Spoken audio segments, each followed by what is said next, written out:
My name is Jacopo Richard, and I am the Technical Area Manager of Natural Reserve Bosco Nordio, managed by the Regional Agency Veneto Agricoltura.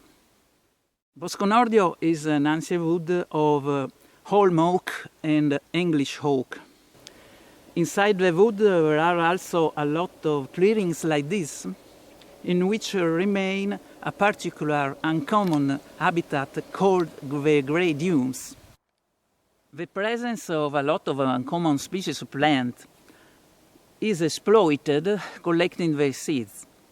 The seeds are sending to another center of Veneto Agricoltura in Montecchio Precalcino. In this center, the seeds are used for the production of plants for the renaturalization of other sites. These activities allows us to obtain good indigenous materials for the naturalization of areas in our region, in particular with some herbaceous species usually not cultivated in forest nurseries.